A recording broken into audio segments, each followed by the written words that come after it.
So I made a shortcut on my mom's phone, so every time she types dirty clothes, it says acid. Do you have any acid? Acid. Acid. Acid. Acid. Mom, acid. I'm not meaning to say acid. I mean acid. No, not acid. Acid. Acid. Mackenzie, I'm not meaning to say acid. I mean acid. What the hell, acid? Mom? Mackenzie. Acid. Come here and help me figure out why it's saying acid. I'm trying to say acid, but it's saying acid.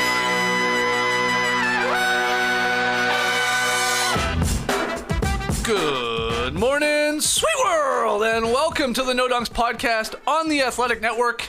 It's Tuesday, October 17th, 2023. I'm J.E. Skeets here in the Classic Factory, and to my left, it's the bearded one, my top shot hot boy, Trey Kirby. Heyo! Heyo! Over yonder, the man making the magic happen, super producer JD. Hello. There he is. And here we are. Shout out to the stream team joining us live right now on YouTube. Smash that like button and make sure you subscribe as we slowly inch our way to 100,000 subs. After you're done with today's classic, make sure you fire up yesterday's Eastern Conference over-under podcast, where Trey and I went through all 15 Eastern Conference teams, looked at their over-win totals, and locked in a few of our favorite bets. You regretting anything from yesterday? Every single one. Nice. All of today's win totals, just like yesterday, by way of BetMGM. Before we get into it, Hollinger had an article up on The Athletic. Go to theathletic.com/nodunks. Get yourself a subscription. He made a good point about the Western Conference. He said, quote, there are at least 11 teams legitimately aspiring to make the playoffs this year. 3 of them are going to end up in the draft lottery. And even the bottom looks stronger. Last season, Houston and San Antonio both lost 60 games, but the Rockets completely overhauled their roster, and the Spurs got Wemby. There's a lot of truth to that because I looked at the lines here. There are 9 teams in the Western Conference that have over-under lines between 44.5 wins and 48.5 wins. That's a 4-win window. That's crazy. 9 of the 15 teams are all bunched up like that, which I think is going to make this maybe the more difficult conference to decide whether they're over or under. We were doing the Eastern Conference yesterday, and at one point I was in my brainstorm sesh, I was thinking, I got to get some unders in here. I'm being a little bit too positive. I felt almost the complete opposite for the Western Conference today because I'm like, how is any team going to win a lot of games this season? Because every team is competing. I guess you would maybe say that Portland isn't sending their best considering the past couple of seasons. But even they have like NBA veteran talent who is going to be on their team. So yeah, the Western Conference, it's going to be tough. A 4-win window. Somebody call Win Butler. That's right. That's the 4-win window here. Okay, we're going to go through every team, and at the end, we will make some of our favorites, our locks here in the West. But let's start with the Pacific Division. JD all over the graphics once again. Golden State, 48.5 wins. The Clippers, 46.5 wins. The Lakers, 47.5 wins. The Suns, 51.5, and then the Kings 44.5. There's that window I was talking about. This is a sick division. These are all very similar lines. The Golden State Warriors, last October, a year ago, close to the day, Draymond Green's fist connected with Jordan Poole's jaw during training camp, and sort of just like that, the Warriors' repeat quest. It was on the mat for a 10 count. That was only a year ago. Like a little bit more than a year ago. That sounds weird to me, right? That's very, very weird. And then in our preseason podcast last year, it was like, don't even worry about it. Teammates punch each other in the face all the time. There should be no repercussions for this, right? They're going to start 20-5. Guess what? Repercussions the entire season to the point they shipped Jordan Poole out, said, go to Washington as far away as possible. Yep, Jordan Poole is gone. Dante DiVincenzo is gone. And the big addition is Chris Paul. Yeah, Chris Paul on the Warriors. I will admit, that one looks the weirdest to me of any of the new guys or the guys in New Jerseys. And I know he's played for a lot of teams, so it shouldn't be that perplexing, but it just looks odd putting like a future Hall of Famer with the 3 stars there, older stars in Golden State. I don't know if your thoughts are the same. Well, it's not just that Chris Paul, as an older guy, is hopping on trying to get a ring at the end of his career. he's been like an antagonist for specifically Yeah. the Golden State Warriors for almost 10 seasons. The Clippers at one point in time were the last team to beat the Warriors before they went on their championship run there. So from Los Angeles to Phoenix, he was like a thorn in the side of Steph Curry and the Warriors. I mean, just a thorn, I guess that they were the rose bush, all things considered. But yeah, Chris Paul plays a pretty specific style of basketball. He plays a lot slower than the Warriors do. There's always question marks of, is it going to work? Is it going to fit? Is there going to be enough basketballs? There always seems to be enough basketballs when it comes to Chris Paul, and it always seems to work when he joins with the team just because he's such a smart player. We saw, I don't know, I got hyped off a stupid Instagram video of Chris Paul and Steph Curry running a pick and roll together. But guess what? They each passed to each other and hit the three. It's practice. They should make it, but you can see the outline of how it's actually going to work out. So 48.5. Do you think BetMGM/Vegas sort of have this line in the right spot? Did you struggle with this one? And ultimately, where are you leaning? I didn't struggle with this one too much. I think this number is too high. 49 wins for the Warriors seems like too many because they are one of many teams I'm going to call the heat wave. Just like the Miami Heat, they prioritize the postseason. So maybe the regular season, they're going to be watching their health. They're going to be obviously trying to figure out the chemistry between Chris Paul and the rest of the Warriors who have been there for a while. They want to be at their best in April and May, which means I'm going under here just because I think the Western Conference is tough to stack up a ton of wins. There will probably only be 2 50-win teams, even if we get to that many. And secondly, they just want to be in the top 6. They don't want to have to go through the play-in tournament, but they're not going to care too much about seeding. Yeah, they're also probably going to continue to focus on. I know they've shipped out some of their young guys, Jordan Poole, James Wiseman, last year he was gone. But they do have some still in Kuminga, who has looked great here in preseason action, and then Moody. I think that's going to be a vital part of their playoff success. I need that one or both of those guys to sort of catch up to the stars on this team. Again, the elder stars. And then Andrew Wiggins, I like the game he's talking too. He's talking like, hey, I want to be an all-star again. Yep. I want to be a all-defensive-minded guy and in the running for some of those awards and accolades. He's talking about playing for Team Canada in Paris, so that's great stuff to hear. But yeah, this feels like a perfect line. I'm with you. I'm like 46, 47, 48. Could they win 49-50? Of course they could. Yep. But the health with the older guys is a bit of an issue. Be it Curry, Clay, or Draymond. How many combined games will they play? And will they even care to play as long as they're in and out of a play-in situation, which is, you're right. I mean, all these teams with aspirations to go far, you don't want to be in that. Even if we saw the Heat get out of it and go to the final. Yeah, exactly. You don't want to be in that type of heat wave. It's risky. Yeah, it's very risky. So, good line here, but I'm going to lean with you. It's not going to be a lock by any means, but I would lean a little under. Yeah, I said that I think there's only going to probably be 2 50-win teams in the Western Conference. But when you look at the actual personnel and the talent on these teams and how they're probably going to play in the postseason, it's like the Warriors are a 50-win team easily with the personnel that they have around. The Lakers as well, the Clippers, if things are perfect. Sure, the Suns, if things are perfect, they're winning 50-plus games. The Pelicans, there are so many teams, I think, that in a regular, 10 years ago, if you're trying to be the team that finishes on top of the standings, they could easily get there. I don't know if that's the case anymore. And maybe the player participation policies and program. It's program? Player participation program? Oh, jeez. I can't remember. I'll lock this in before the season starts here because it's going to come up. But I just think that these older teams don't care as much about the regular season as long as they can win in the playoffs. And that's obviously the goal for most of these older squads. All right, let's move to the Los Angeles Clippers. 46.5 wins. Besides bringing Russell Westbrook back on a 2-year deal, most of the Clippers' summer activity was fairly minor, I guess. They re-signed backup center Mason Plumlee. They traded for KJ Martin. They drafted Kobe Brown with the number 30 pick. And then they're waiting, I guess, to see if they're trading for James Harden. But otherwise, not a whole lot. My issue with this line, just like it was last year, is how do you handicap a team whose stars have played 142 games together since they became teammates? Kawhi and PG. It's been 4 seasons of them being teammates here, really. They're 96-46 when they play. They're great. They're very, very good. They're 86-80 when one or both of them are out. Sean Powell at NBA.com. NBA.com. He labeled them the Brittle Brothers. I never heard that. I'd never seen that. I was like, damn, Sean Powell. Couldn't believe it. But it is difficult to obviously get a read on this team. But maybe now, like, their win totals have been higher over previous years. Yep. And this one is, I actually think it might be the lowest or tied for the lowest in the Kawhi PG era. So maybe that has you leaning over. I don't know. What do you think?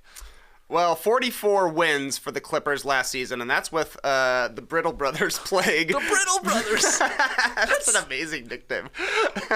56 games last season, though, for Paul George. 50 for Kawhi Leonard. Like, if you're getting almost 60 games from Paul George and 50 from Kawhi, that's about what you should expect. Yep. They had barely a positive point differential, which tells you they were pretty successful in clutch games last year, which kind of tipped their win total a little bit over that 500 mark, which you would expect it at. I don't know. It's just so hard to go over on a Clippers team because you're expecting their guys not to play. But the talent is there, and that's why they're also the Brittle Brothers. Just like it's hard to get peanut brittle out of your teeth, it's hard to get the best of Kawhi Leonard and the best of Paul George out of your mind. Yep. Because when you see Kawhi playing at his peak, the guy looks like a top 5 NBA player still. Do you remember what he was doing against the Suns? Unbelievable in the playoffs. Stuff. Yeah. His stat lines were insane. Yeah. He only played 2 games in the end. Yeah, exactly. And Paul George missed the series. Like, yeah, if they're out there, they're sure, great. Yeah, you can even still convince me they're a championship contender. But come on, they're never out there. They're never out there. So this will be the season. They're coming in healthy. I guess that's good. Better than the other way. Yeah, right. That's exactly right. So you're going to go under or over here, or which way are you leaning? There's no way I'm touching this one as a lock. Yeah, definitely not a lock on this one. But I'm under. But I still think the Clippers are going to be a pretty solid team. They could get back to 44 wins or, be in the 41 to 45 range, I suppose. They're kind of like Noah's Ark. They got 2 of everything. They got 2 star wings who are hurt a lot in Kawhi Leonard and Paul George. They got 2 really wild point guards in Russell Westbrook and Bones Highland. They got 2 versatile stretch fours who are pretty old. Nick Batum, Robert Covington, and they got 2 big old white centers. and Ivica Zubac and Mason Plumlee. Yeah. Get on the arc, boys. And a Clipper, you know what? It's a ship, as is the arc. This is good. Did you see their leaked New Jerseys, too? Clips with a little basketball? I did. The little basketball on the eye. It's like putting a heart on your eye when you're writing a note to a potential paramour. So you're leaning... I'm under here. I'm under, yeah. Ooh, 46.5. It feels like they're going to win 46 games, so I guess I'll go just under. That one's a tough one. That is a toughie. Tough. The other team in LA, the Lakers, 47.5. Let me go through what they did. Contract extensions for Austin Reeves, Rui Hachimura, D'Angelo Russell. They added Gabe Vincent. They added Christian Wood, Jackson Hayes, Taurean Prince. I think Cam Reddish is a Laker. They lost Dennis Schroeder, Malik Beasley, and they drafted combo guard Jalen Hood-Schifino. He was taken, I believe, 17th overall in the first round. He's going to probably not be cracking any of the rotation here. They got a lot of guys. He'll probably be stashed sort of away as player development, but that was their pick. So they did a lot. Have they done enough to convince you that they are a 48-win-plus team? Well, that's interesting. Like I said, I think they are a 48-plus win team. I think the talent is there. I think the continuity is pretty good. They did a lot this offseason, but they also basically brought everybody back after the last trade deadline. They've got better depth, no doubt, this season. Guys like Jackson Hayes, Christian Wood, Taurean Prince probably show their shortcomings come playoff time, but in the regular season, it's all about getting wins. You look at their record last season, 43-39, 16-7 post All-Star, when they were really hitting the gas, making sure that they could make it to the play-in tournament, try and scratch their way out of it, which didn't happen. They're not going to be battling against Russell Westbrook in the locker room. They don't have to worry about LeBron trying to set the scoring record through the first half of this season. But they also were really good in the second half of last year because they had to be. They had to be 10 games over 500 over the last 25 because that's how they got into the playoffs.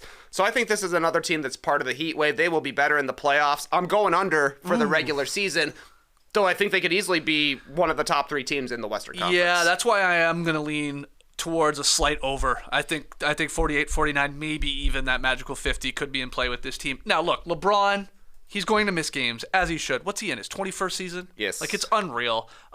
When he's been with the Lakers, he's played 55 games, 67 games, 45 games, 56 games, and 55 games last year.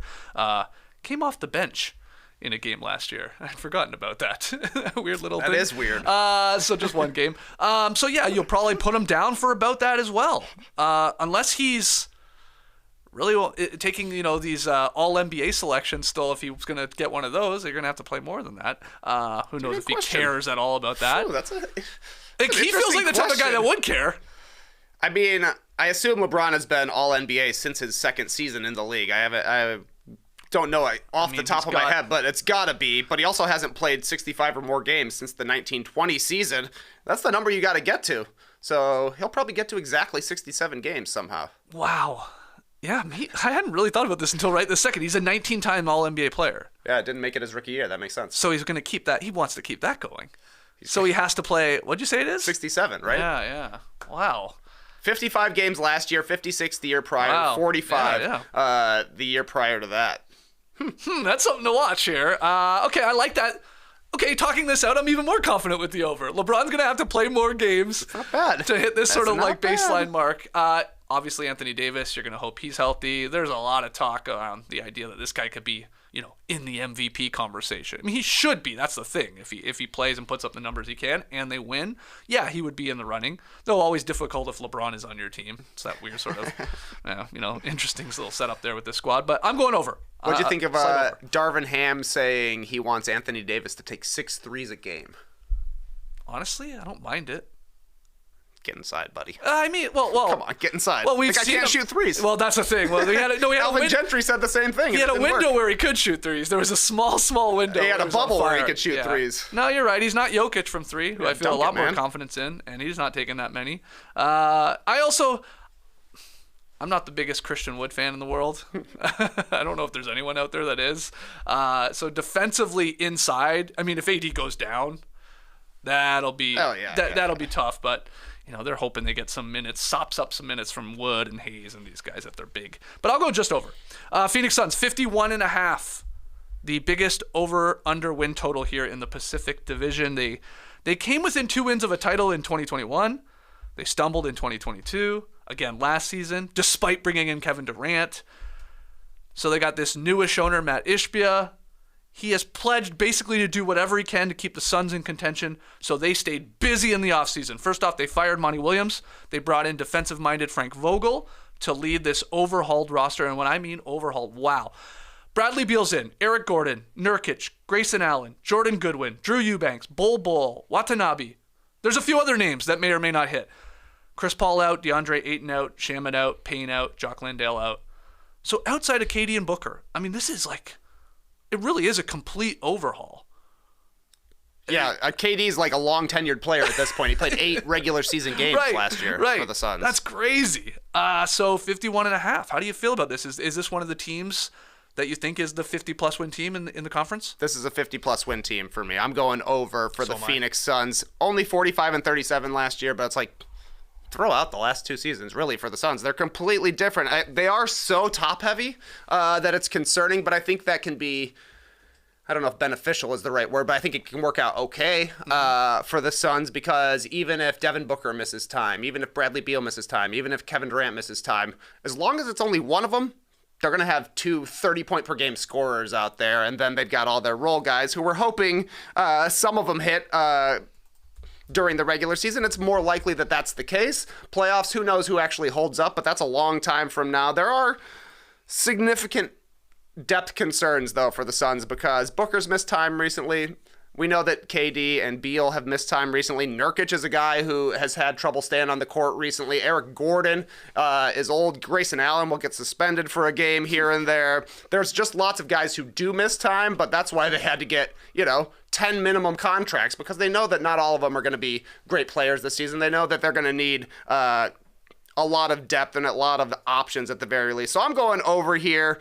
But, if it turns out that 2 of their top 3 go down at the same time, then probably in trouble from that perspective. Yeah, I'm betting on health here, and I'm with you. I'm actually probably locking this one in over 51.5. Sure. I mean, the way they look, I know it's preseason. Again, it means basically nothing. Holy crap, though. Have you seen these guys play in the limited minutes they have? They're good, man. Like, it's like 70 points and a half, no problem. Like, Yes. the scoring is unreal. It already was with KD and Booker, two of the best scorers in the league, and you've had a third one in Bradley Beal, who's like sort of obviously lost in the wilderness of Washington, who did have seasons where he was scoring 30. Like, he's got to be, revitalized here. He is, with a team that has aspirations to go far. I think when we get to the playoffs, that'll be a whole other story. Can you take things away from them? Can they get stops? Regular season, almost nobody plays defense. I mean, it's the honest truth. Like, at least for the majority of the games, I think they're going to easily go over 51.5. I was sort of shocked how low this was, actually. But that, I think, speaks to how talented and top-heavy they are and how loaded the West is. But I like that one. All right, final team in the Pacific Division, the Sacramento Kings. 44.5 wins. They won 48 games last year. They made the playoffs for the first time in 17 seasons. They had the beam being lit 48 times, at least in the regular season, sometimes in the playoffs. They had 2 All-NBA players. They had the coach of the year. They added some more guys to this squad. Vezenkov is the big name, the EuroLeague MVP, 6'9" sharpshooter. So pairing him with Monk and Herter to hopefully, keep the three-pointers raining. They got Barnes still. They got Mitchell still. Trey Lyles is in the rotation. They added JaVale McGee and Chris Duarte. Okay, they probably won't mean much. But Keegan Murray is probably going to break out more. Is this disrespectful to the Sacramento Kings, 44.5 wins? Because I feel like it is. Disrespectful? Yeah. No, this is not disrespectful to the Kings. This is a Kings team who has had one good season. So them getting predicted to have 45 wins after the previous 2 decades, I think is still respectful. Okay. Do you like the over? Yeah, I like the over. There you go. Yeah, they won 48 games last year. They brought everybody back. I don't think they're going to be as good as they were last season just because it's unlikely that they have 2 All-NBA players and the coach of the year. They probably don't finish as the 3rd seed in the Western Conference. That would be a surprise once again.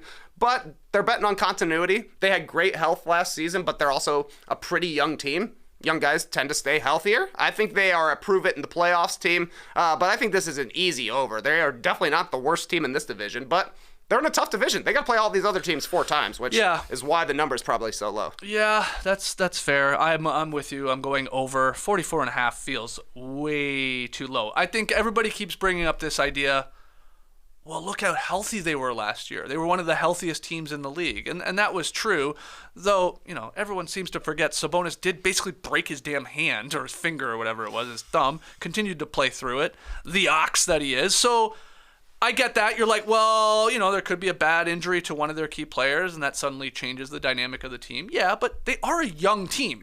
I would have a lot less confidence in some of these other teams we just talked about. Obviously, the Clippers, the Lakers with LeBron and AD, the Warriors with the age on that team. I'd have a lot less confidence in those guys staying healthy than I would this fairly young Kings team. So I don't see why it's out of the realm of possibility that they do not run back a fairly healthy season again. I know people can twist ankles and hurt knees and just weird fluke accidents, but I'm going over on this. I don't factor in that kind of stuff. You don't? It's not freak accidents. Like a guy like Kawhi Leonard and Paul George, that's a different case than Domantas Sabonis and De'Aaron Fox. They could easily tear their ACL and start being guys who have knee problems going throughout their career, but they're not those guys yet. So that could happen, but I'm an optimist at heart, Skeets, so I ain't worried about that kind of stuff.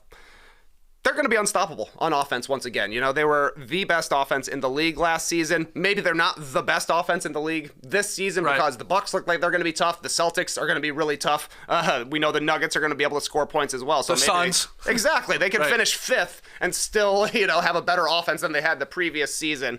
But yeah, I think this Kings is an easy over to me. All right. Let's hear from everybody in the stream team. You guys are already chiming in for every team we go through. Love to see that. Podcast listeners, tweet at us at No Dunks Inc., or everybody jump over to YouTube and leave your thoughts in the comments. Going to take our first break, and when we come back, it's the Northwest Division. Don't go anywhere. This classic episode of No Dunks is brought to you by BetterHelp. You ever feel like your brain is getting in its own way? Maybe you're trying to fall asleep, but you keep fantasizing about going back to college so you can throw the perfect pitch sequence in a wiffle ball championship game that you already won. Wow. Outside fastball, slider, backdoor changeup. Just saying. Sounds good. Yeah. You should have seen the way I could make that ball dance, Skeets. You ever know what you should do, what's good for you, but you just can't do it? Therapy can help you figure out what's holding you back so you can work for yourself instead of against yourself. If you're thinking of starting therapy, give BetterHelp a try. It's entirely online, designed to be convenient, flexible, and suited to your schedule. Just fill out a brief questionnaire to get matched with a licensed therapist and switch therapists anytime for no additional charge. Make your brain your friend with BetterHelp. Visit betterhelp.com/nodunks today to get 10% off your first month. That's BetterHelp, HELP.com/nodunks. All right, still here in the Classic Factory. Smash that like button. Make sure you subscribe as we get ready for the NBA season. 1 week today. Real basketball, baby. Right around the corner. You pumped? I'm very excited. So am I. Basketball is my favorite sport. Good. Mm-hmm. That's why you get paid to do a podcast about it. That's right. Northwest Division. Let's get into it. Here it is. The Joker's ready. He looks fired up. Little Tiger Woods fist pump there. Nuggets 52.5. Wolves 44.5. Thunder 44.5. Blazers 28.5. And the Jazz 35.5. Denver Nuggets 52.5. Jamal, Jokic leading the way. They looked primed again to battle for a championship. Why wouldn't they be? That said, their depth took a little bit of a hit, right? They lost two guys who ranked 6th and 7th on the team in total playoff minutes. I'm talking about Bruce Brown, who left for Indiana. Jeff Green, he left for Houston. Got some decent money there.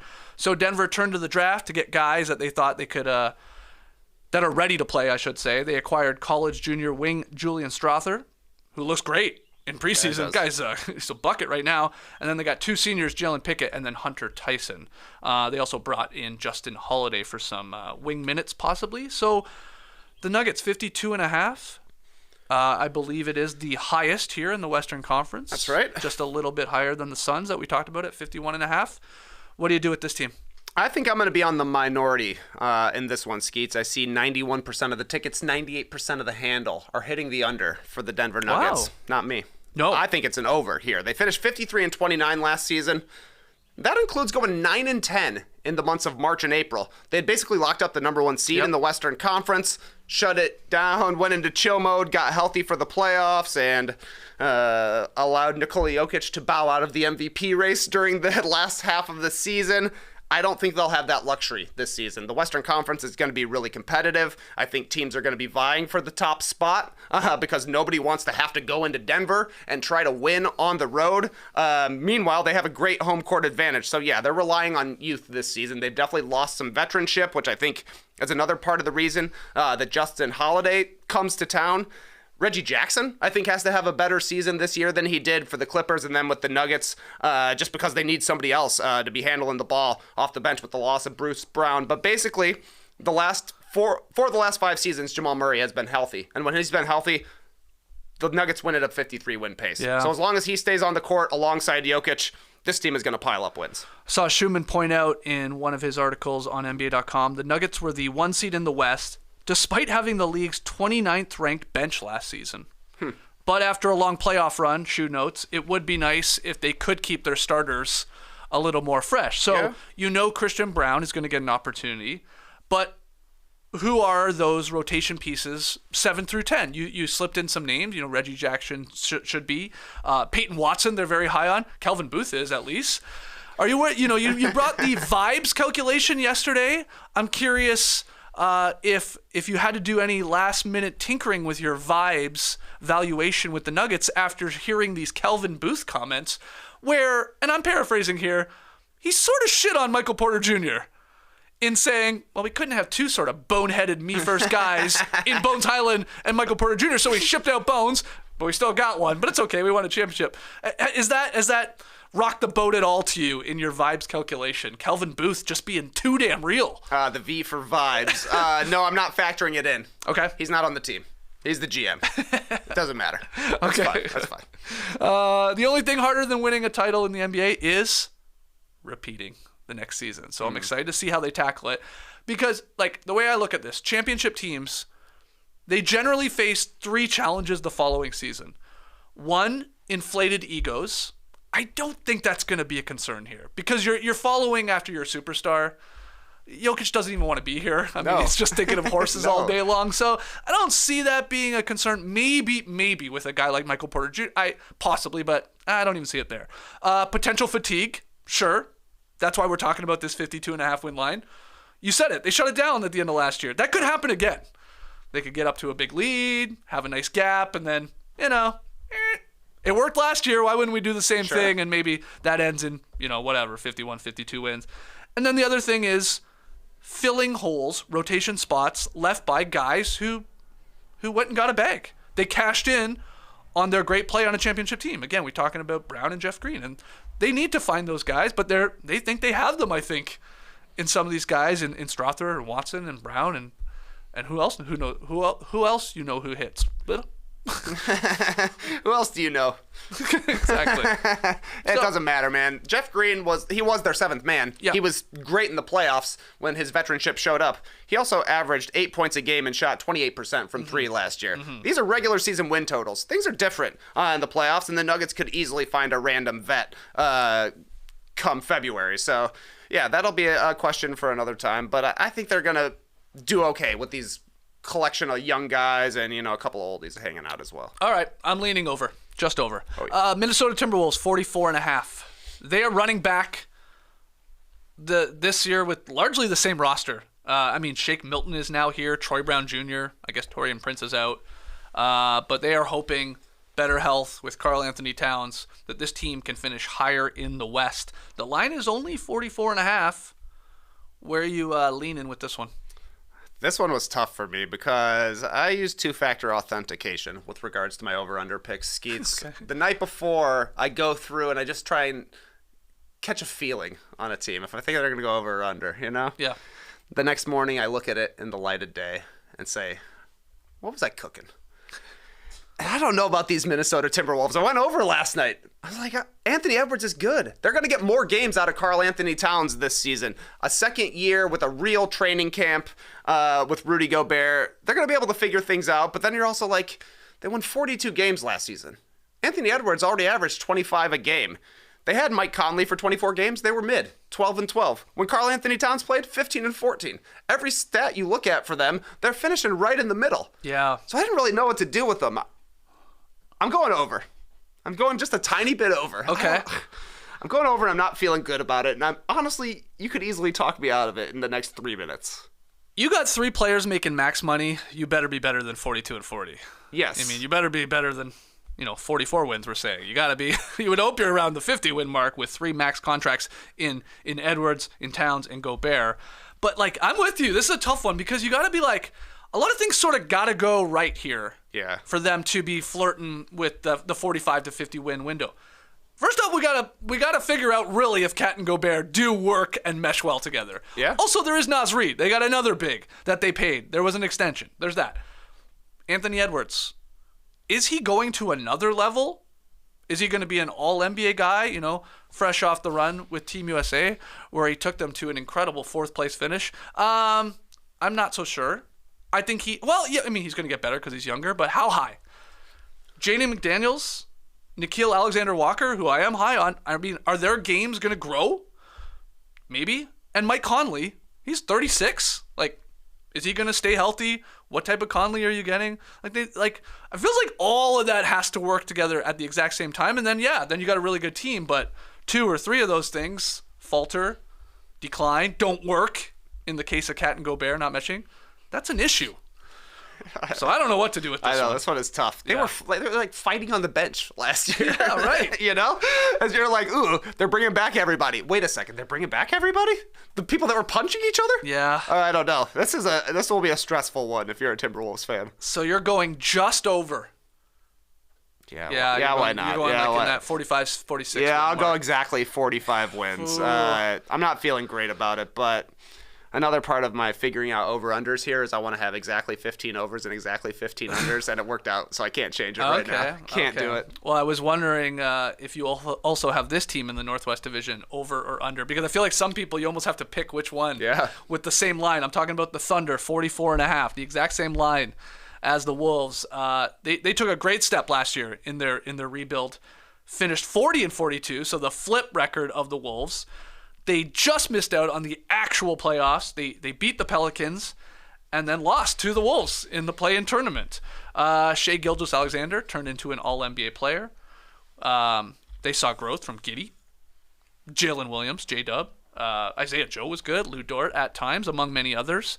So what are they doing here? Well, they're bringing back the number 2 overall pick from 2 years ago, Chet Holmgren, from a foot injury that kept him out all last season. They got Cason Wallace, who they traded up in the draft to get at number 10, I believe, the Kentucky combo guard. They signed Vasilija Micic, a 2-time EuroLeague MVP. He's there now on a 3-year deal, and they use cap space to add some, really to get picks, but we're talking Rudy Gay, Davis Bertans, Oladipo. So OKC, they seem to be the hipster pick here coming into the season of 44.5. They could go way higher than that. What says you? I got a little nervous when I was reading Kevin Pelton's preseason projections, and he mentioned the plexiglass principle. A team that has a big improvement in 1 year often has a small improvement the next season. Okay. So that could easily be the Thunder, and I was definitely thinking of one of Minnesota and Oklahoma City. One should go over, one should go under. Yeah. I went over with the Thunder, or with the Timberwolves. Yep. I'm going over with the Thunder. Oh, you're doing both.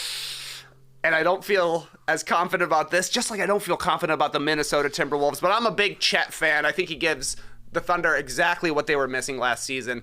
Rim protection defensively, rebounding, and a little bit of pressure at the rim. I think they are another trade potential team just because they have so many picks around that if they wanted to acquire a veteran and try and get in the top 6, they could easily do it. The biggest loss for the Thunder, I think, this season is the surprise factor. Ain't nobody going to be taking them easily during this season after Shai Gilgeous-Alexander's All-NBA season. And the fact that they're just a competitive team, this is definitely, to me, not the season for the Thunder to really take a step forward and be a competitor in the Western Conference. This is more of a figure out what works season. You got to see how Chet fits with everybody and if playing a 5-out style is going to be effective for this team. You got to see just how Shai Gilgeous-Alexander and Josh Giddey can work together, since both of them are best with the ball in their hands and Giddey isn't necessarily a great off-ball player. I think you're trying to figure out if Lou Dort is really a long-term starter here as well. So some things to figure out, but I'm feeling too good about the Thunder right now. 45 wins exactly. I'm with you. I want to slow play this team. I don't want to get ahead of ourselves with them, but man, then I see them in even preseason and just you see Giddey and why wouldn't he improve? Jalen Williams, I'm starting to convince myself this guy is going to be another star, in this league on the wing position, what he can do. Obviously, SGA, he's probably not going to score 30 a game. Again, I don't think he will because of Chet there and maybe even Jalen and some of these other guys getting more opportunity and more shots, but that's okay. He ain't going to care if he's winning, more than 45 games. So I'm going to go just over 2 because the talent, the vibes, to use your calculation there, they feel good. And they could. You never know. You never know when Presti's going to push all those draft picks in because of disgruntled superstar that wants out. And man, then suddenly you plug another guy into this roster and it could be holy crap, they could be good. I'm not sure that will happen because this guy notoriously takes it slow. Take it time. But 44.5, it's a good line. It's a good line. I like that. BetMGM knows they're a good team. But just how good they are, I'm going to go just over. Man, I can't wait to watch them, though. I'm very excited about this squad. Portland Trailblazers, 28.5. What's new for Portland? They got Scoot Henderson at number 3 in the draft. They also took Chris Murray, Keegan Murray's brother, the 23rd pick. They re-signed 2 forwards, Jeremy Grant, $160 million over 5 years, Matisse Thybulle. And in 2 trades involving 3 other teams, they got DeAndre Ayton, Brogdon still, Kamara, Time Lord, some picks, some swaps, all of that really for Damian Lillard.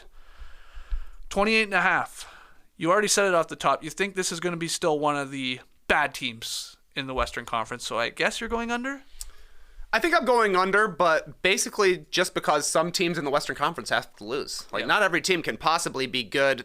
It's kind of a weird team, though, now for Portland because they feel like a rebuilding team. Obviously, now that Damian Lillard is gone, they've got a ton of young guys, but they also have a ton of veterans who are all not that old as well. Their oldest guy is Malcolm Brogdon, the only guy on the team who is 30 years old. And then you've got Anthony Simons. He's a vet. He's been around for a few seasons, but he's still really young. Yep. Ayton is a young vet, as are Jeremy Grant, Time Lord, as well. So they have a good, team around Scoot Henderson, I think, so that he's not going to just be completely floundering out there. They definitely have trade potential with Brogdon and Jeremy Grant and Robert Williams, all of whom could be moved at some point during this season, which would hurt their projected win total. I assume one of those, if not two, will happen eventually.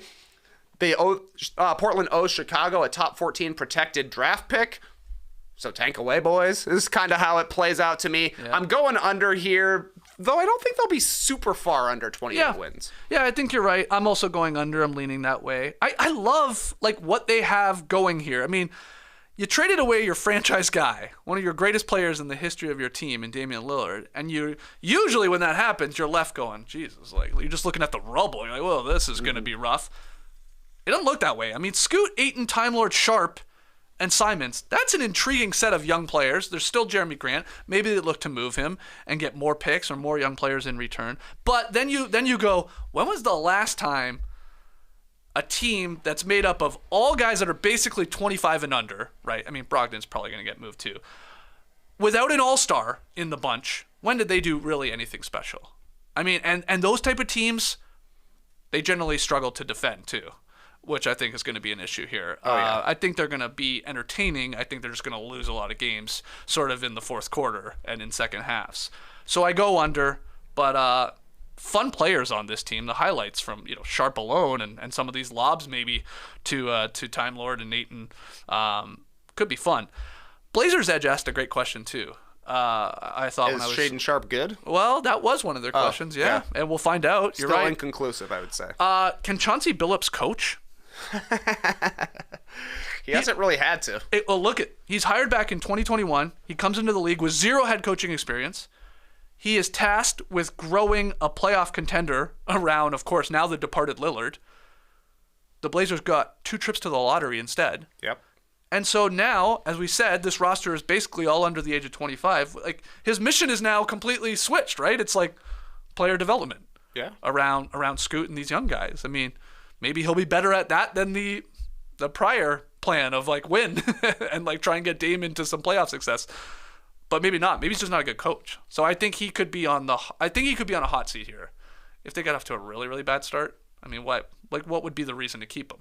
Yeah, you're probably right that he's on the hot seat, but also what would be the point in getting rid of your coach when you're not really expected to win? I guess that Portland, if they're looking for a model for how to have a successful season, it is going to be last year's Utah Jazz. They traded away 2 of their best players in Mitchell and Gobert, had the remnants from those trades, all kind of decent NBA players who were established, and kind of caught the league by surprise by having a system that caught everybody off guard. They didn't play any defense, like you're saying. A young team, they played no defense, but playing that 5-out style, they were able to stack up a bunch of wins until they started trading the vets away again. So we'll see. Is Chauncey Billups as good of a coach as Will Hardy? He has not been through one season of Will Hardy's career, but like you're saying, he has gotten some pretty solid development, I think, out of Anthony Simons. He's become a real player with Damian Lillard resting quite a bit during the past couple of seasons. So Billups has been good for Simons' growth. And I suppose if you have a franchise point guard coming in Scoot Henderson, good to learn from an established NBA point guard in Chauncey Billups. I think you're in for quite the roller coaster season from Scoot. Where the highs are high, 40-point games. He pops off, whatever, and then the lows are lows. There's going to be some rough shooting nights, where he struggles from the field. And that's okay. He's coming in being asked to play the toughest, really, maybe position in the NBA, at least the one position that takes the longest to sort of get comfortable with. But that's a good point about Billups, obviously being a former point guard and future Hall of Famer, probably, that he's going to learn from. Utah Jazz, you slipped it in there, 35.5, getting a little more respect. They were a pleasant surprise last season. They got off to a 10-3 start. Remember that? And I think they had surpassed their win total before the All-Star break last year because they were pegged to be one of the worst teams in the league. I was wrong about them. I thought they were going to be. They finished in the end 37-45. So what did they do? They added Hawks forward John Collins. He is there. They used their first-round picks on Taylor Hendricks and Keontae George, who they are very high on. He could be maybe starting soon for this team at the guard position. And Jordan Clarkson decided to sign a 3-year contract extension rather than test the free agent waters. 5.5 is the line I said for Utah Jazz. What do you think? I think that's a tiny line. That's the thing that sticks out to me. 35.5, that's pretty low. This team won 37 games last year, but they fell off hard. 8-14 after the All-Star break when they had traded away, some of their established veterans. I think they're back to development mode, like you're mentioning. They had 2 first-round picks this year, and one of them might end up starting, Keontae George. That tells me you're not pushing all in trying to win this season. I still think there is a baseline of talent here. I think the system works in the regular season just because you don't see a team that's playing shooters at the 4 and 5 all that often, playing that 5-out style. So they probably are going to be successful again. They offensive rebound like crazy. I guess maybe the offense takes a little bit of a step back if we're getting more Walker Kessler just because, Olynyk's a more versatile offensive player at the very least.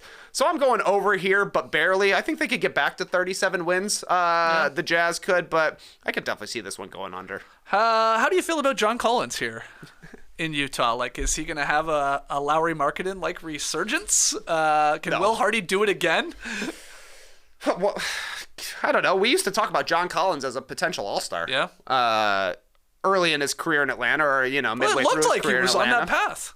Yeah, and having the space that the Jazz system creates would definitely be helpful for him. But if they are planning on running a lineup out there of Markkanen, Kessler, and John Collins, that doesn't bode well to me for Collins becoming an all-star. He'll probably have better seasons than he did at the end of his Atlanta career, where he just felt like he was kind of standing out there waiting to catch wide open 3-pointers. But I think he helps on the rebounding at the very least. Yeah. And as an older guy, I think it's good to get one of those vets back after they shipped everybody out at the trade deadline last year. I would say for the most part, the stream team seems to be leaning towards over for the Jazz. And people are liking the idea of them at least replicating the 37-win season that they had last year. Though I don't see them probably starting 10-3, and I did sort of forget about that. That's a hell of a hot start there. Yeah, they were on fire. And then they sort of obviously pivoted with their organizational sort of game plan moving forward. But they got a lot of talent. I guess I would lean just over as well. You talked me into a 36, 37-win season, something like that. Hopefully playing or having hopes to get into like a play-in position in the final 3 weeks of the season. Maybe they're in the running.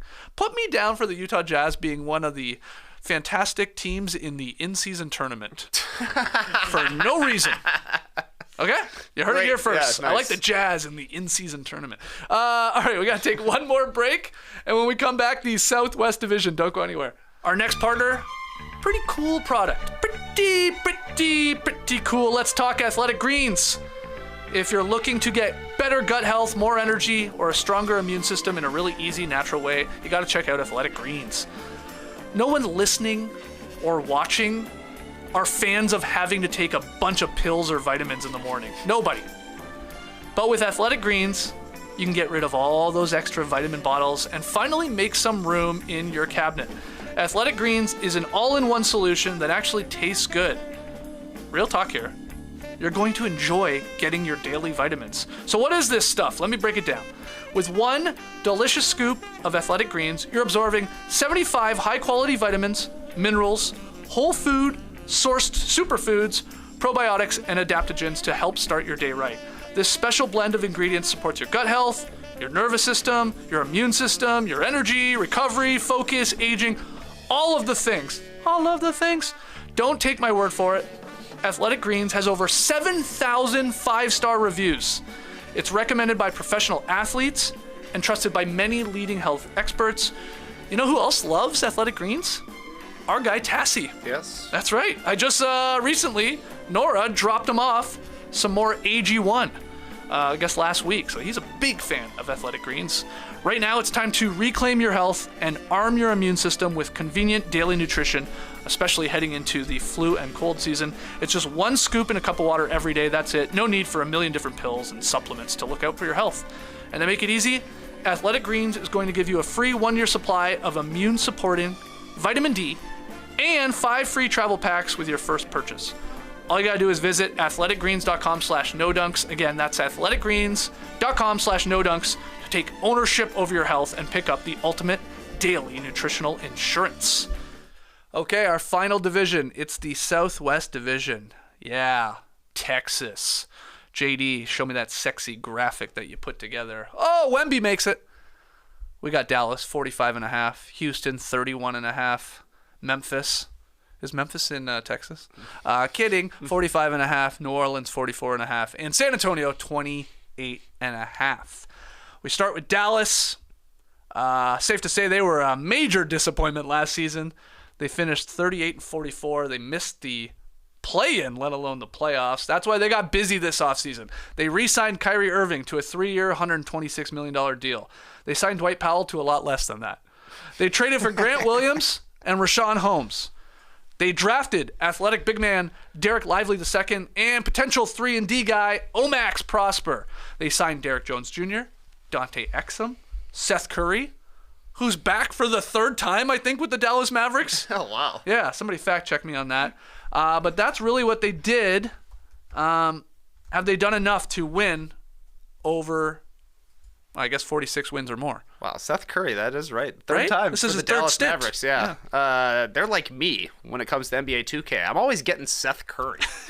Like, that guy's going to be helpful. Yeah, exactly. In NBA 2K, he's awesome, man, because like he shoots 45% from three, and you don't really care about his defense because you're just simming through these games. It's like, yeah, I'll take Seth Curry. I kick it Steph. Why not? 38-44 last season, but barely a positive point differential. They had a lot of losses in the clutch, especially when they traded for Kyrie Irving, and it was like Luka and Kyrie, you could see them trying to figure out who should have the ball. How are we getting the best out of each other? They couldn't figure it out. Mm-hmm. I think they'll be better in the clutch in year 2 with Kyrie and Luka, just because they will have a longer time to try and figure it out. I think the team makes a lot more sense this season than it does after the trade for Kyrie. They've improved their personnel, but also when you're reading through the names, I'm like, okay. Grant Williams. He's probably the only guy that really helps here. So yeah. I'm going under just because I don't think they were really a 38-win team last year. Obviously, we know about them tanking at the end of the season. But I also don't think that they are going to be 8 wins better this season to get up to 46 wins. So I think they will improve. I think they'll be in like the 41 to 44 range. So that still leaves me with an under.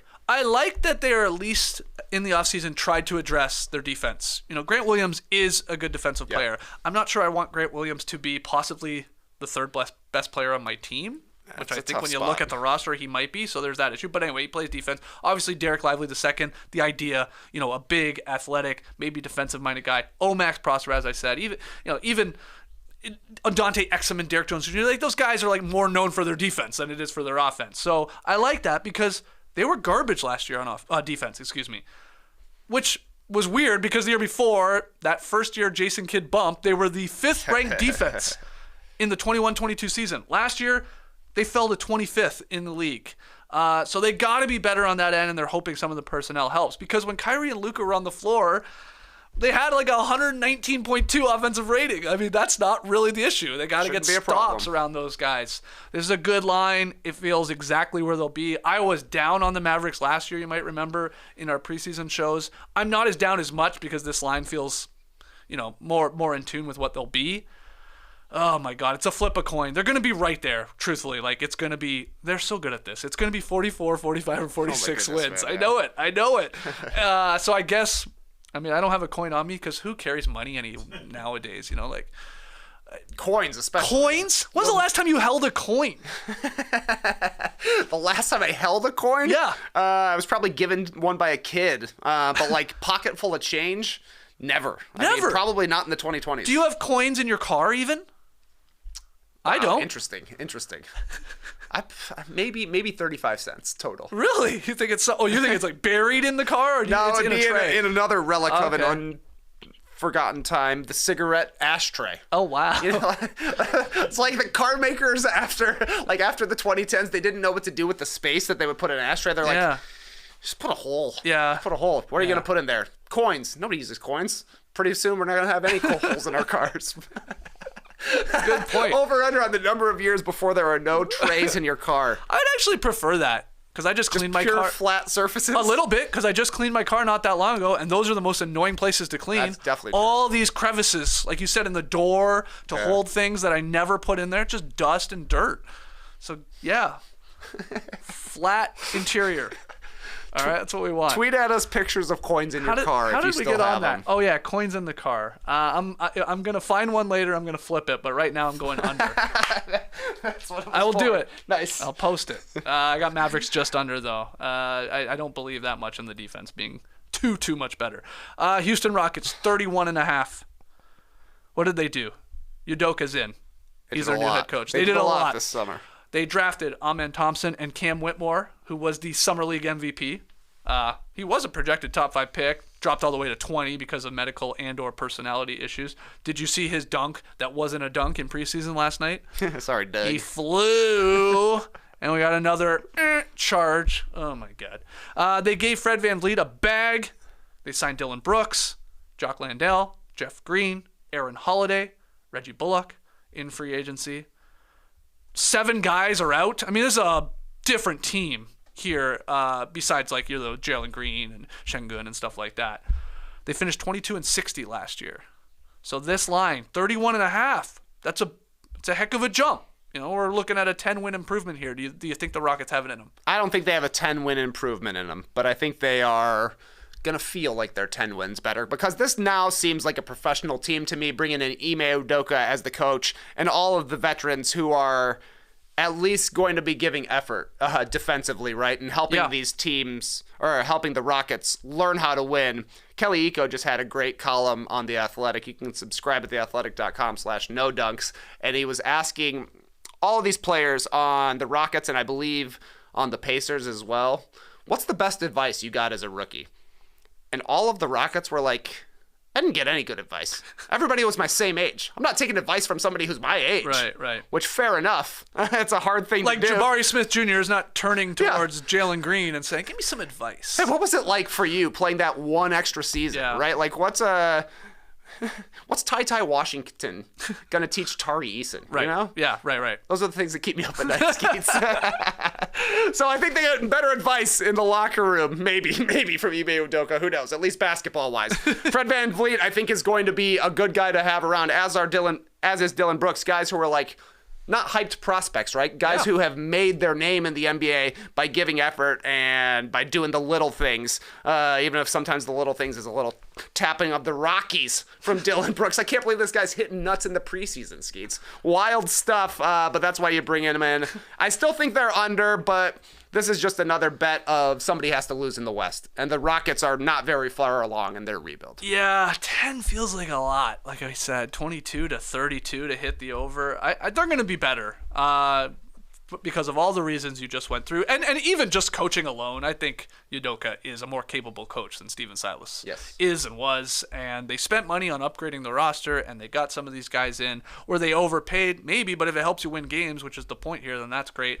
I wonder, of their young guys, who's going to really pop up? Who's gonna like, I don't know, in playing alongside vets, who's that going to help more? Is it Jabari Smith Jr.? Is it Jalen Green? Is it Şengün? Is it Tari Eason? I mean, they're going to pray it's 3 of those 4 guys, like, they take a bit of a leap. And it could be, because they showed promises. Oh, yeah, flashes. But it's, it's the consistency of stringing it all together throughout a game and then a season. But that's where the vets come in. I like them to be honestly flirting with this over-under. I think they'll be knocking on the door, but I think I should be. Go just under. Because we do need some bad teams in this, exactly. in this conference. So some teams not winning, some 30 games, I guess. As for your question of who thrives playing next to vets, I think Jabari Smith is the answer for me, just because it feels like his game will improve if he's playing alongside creators who are playmakers. I don't know if Fred VanVleet is a great playmaker in the realm of the NBA, but compared to what the Rockets have had for last season, Jalen Green is a good shot creator for Jalen Green, but he's not necessarily getting great looks for Jabari Smith. I think playing alongside an established point guard will be great for Smith, because he's a good catch-and-shoot player, and as we saw in Summer League, he's added to his game as well from a scoring perspective, so I think he should have a little bit of a breakout second season. No good here in the stream team. Ask me, are you rooting for Fred VanVleet to have success in Houston, or are you on the not on my team anymore, bye? No, absolutely not. I would love nothing more than to see VanVleet come in here and get this team like, maybe they're like the surprise like Utah Jazz last year and off to a hot start and all the young talents clicking and those guys, especially Brooks and Van Vliet, helping them get there. I am rooting. I'm rooting for Fred Van Vliet. Why not? He's a good guy. He's a good guy, an Illinois boy. Yeah. So good luck. We all bet on Fred. That's right, says Pierre there in the stream team. Okay, a few more teams. The Memphis Grizzlies, 45.5 wins. It is easy to forget thanks to Guns on Instagram, but the Grizzlies have won 51 plus games in each of the past 2 seasons. They're the only team in the conference to do that. They were the number 2 seed in the West both years, but we obviously know in June, Adam Silver announcing a 25-game suspension to start this season for Ja Morant. They let Dylan Brooks, their defensive stopper / headache, I guess, walk in free agency, though they did trade for Defensive Player of the Year winner from a few years ago, Marcus Smart. They lost Tyus Jones in that deal, though, and they added Derrick Rose. They also gave Desmond Bane a 5-year, $207 million extension, the richest in team history. What do you think? Memphis Grizzlies 45.5 off. Feels like another tough one, obviously, especially with the Ja Morant being out 25 games. Yeah, that's definitely the thing that gives you pause on the total. 25 games, that's a lot of games. So for him to for the Grizzlies to really go over, Ja's got to play the other 57, basically, right? And he has missed some time in his career with various injuries, but if he's able to stay on the court for the other 57 games, you look at last year's team, 51 wins. They're the only team in the Western Conference coming off back-to-back 50-win seasons. Ja only played 61 games last year. Jaren Jackson Jr. played 63 games. Steven Adams, 42. Brandon Clark, 56. This is a team that is used to their players missing time and kind of not taking a step back. Mm-hmm. They're still very young as a team. A lot of their rotation, once you get past the starters, is guys on their rookie contracts, which can be harrowing come playoff time, but also in the regular season, you're getting a lot of looks at different people here. They are a prove it in the playoffs team because the Grizzlies have not looked as good in the postseason as they have during the regular season, but I think the number got too small here. I saw that the Grizzlies were number 1 in Kevin Pelton's math projections here. I'm going over. I think they could challenge for 50 wins again. 45 is just too small of a number for me. Yeah, that makes some sense. I'm excited to see the numbers that Desmond Bane puts up, I think, here in the first couple months of the season. He could be flirting with an all-star selection. That could be in play. I saw somebody in the stream team say, well, the Grizzlies have been good in years prior without Ja Morant. Yes. This is true, but I slipped it in there. A big part of that was Tyus Jones as probably the best backup point guard in the league, sort of taking over the reins and continuing to run that team. He's not there now. So that sort of falls down to other guys on this roster. Their bench is Luke Kennard. Derrick Rose is there. David the Body Roddy. Santi Aldama. Zaire Williams. Xavier Tillman. Brandon Clark is there, but he's out, I think, for the first half of the season still due to a torn Achilles. Yeah. I just read that bench. How do you confidence in that squad? Some players there, no problems. At least, again, this whole thing of the first 25 games, it's a different team without your superstar. When have the Grizzlies' young role players ever been bad? They're always good. That's true. Last year coming into the season, I was like, I don't know if it's a great idea letting D'Anthony Melton and Kyle Anderson go to their various teams. They didn't miss a step. Yeah. The Grizzlies have a great development program.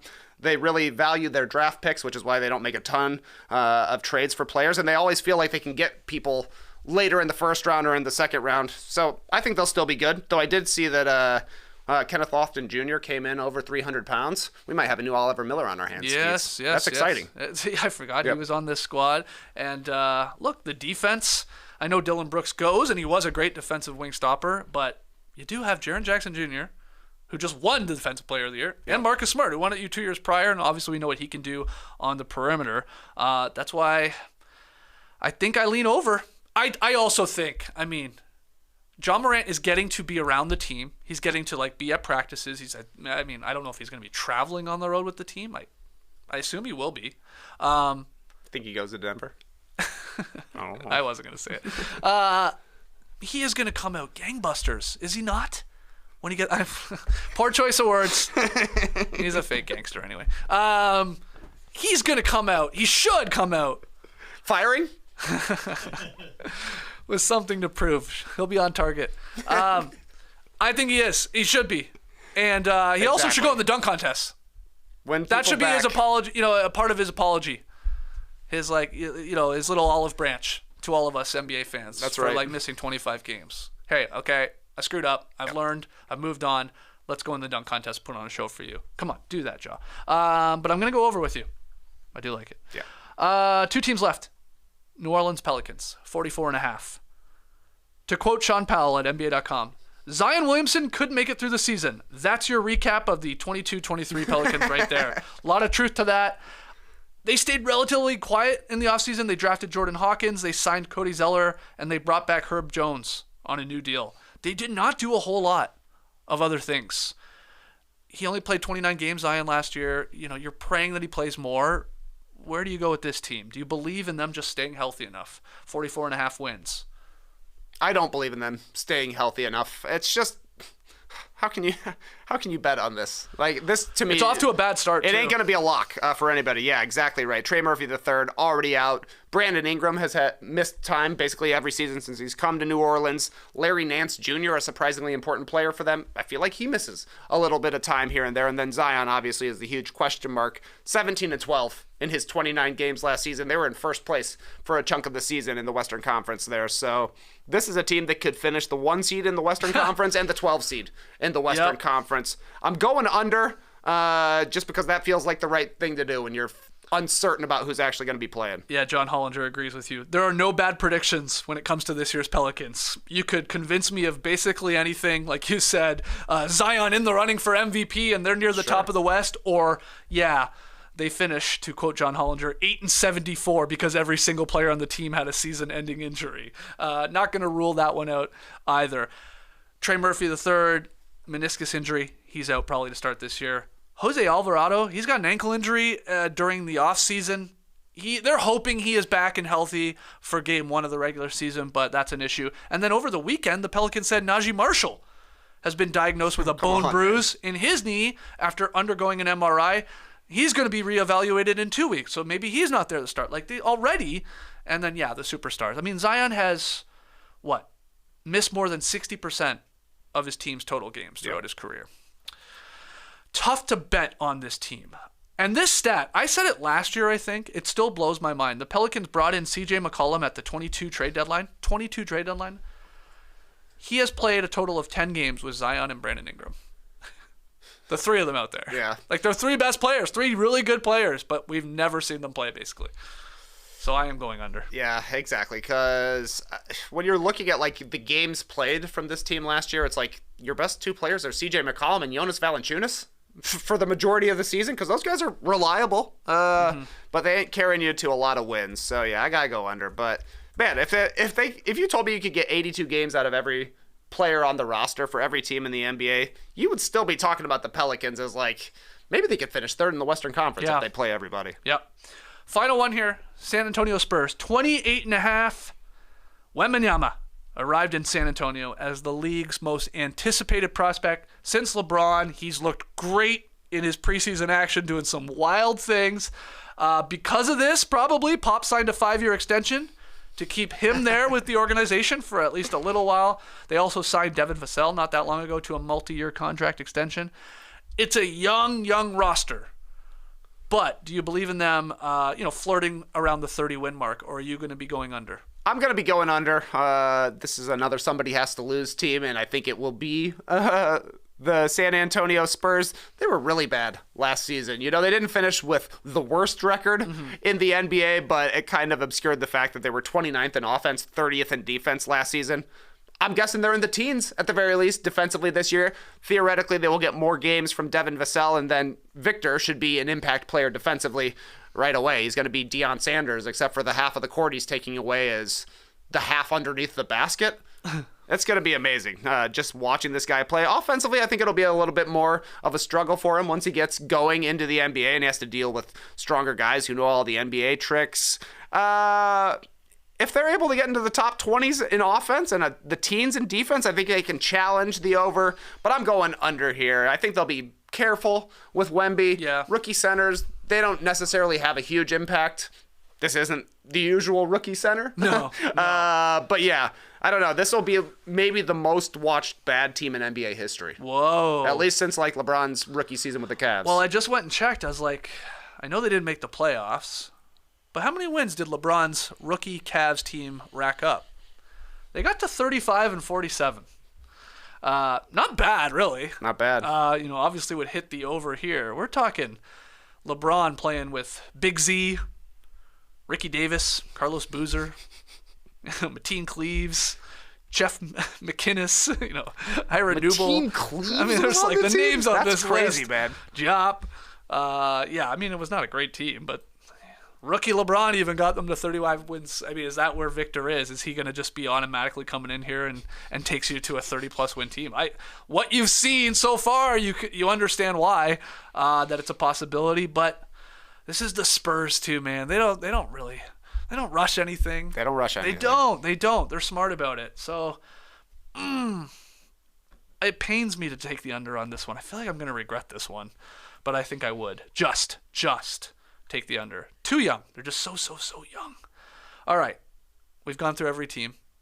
Let's hear your 3 Western Conference over-under locks. Do you have all 3 this morning? Because when we were doing the East, you had 2 locks, and then we sort of had to find a third that you felt good about. I got 3. You got 3? Okay. I'm firing here. Okay. Memphis over 45.5. Okay. The Grizzlies are good. They're a regular season wins machine. They've got a system. Taylor Jenkins pulls guys out of the woodwork. So I think like Santi Aldama, I was like, who is this guy? And he's legitimately a rotation player. John Conchar, the same thing. Just legitimately a rotation player. So I think some of those guys will hit. And who knows? Maybe Zaire Williams actually takes a step forward. I remember they traded up to get him back in the day. So his development would be big. I'm also going the Clippers under 46.5. Who knows? But I feel confident going under on a Clippers team just because they are the Clippers. And then probably my riskiest one is Denver over 52.5. I still think they're going to be awesome, but they definitely lost some depth. They're relying on younger guys this season, but I think they're going to have to play out the whole year and not have as much of a chance to chill in the late part of the season. And, of course, they've still got the best home court advantage and the best player in basketball. So I'm going over 52.5 for them. Okay, I like those. My 3 locks. I'm going to take 2 teams in the Pacific Division and hit the over. The Kings, 44.5. Disrespectful. Come on. They're going to win 45 games once again. They're going to be flirting with that 50-win mark, I actually believe. So I'm going Sacramento over. I'm going Suns over. I'm not going to overthink it. 51.5. I know maybe they are shallow. I think they'll have enough guys contributing to their big 3. I just think they're going to be an offensive juggernaut. I mean, surprise, surprise. Like that on many nights is going to be unstoppable. And then you even get to the end of games and you've got 3 options to hit game winners and to run plays for and to run off ball action. And we got to focus on KD. Oh, geez, there's Booker. Oh, my God. Then there's Beal. That is a nightmare. I think they win 52 games. And then I'm going to go Pelicans under 44.5. We just talked about it. They're already coming in banged up.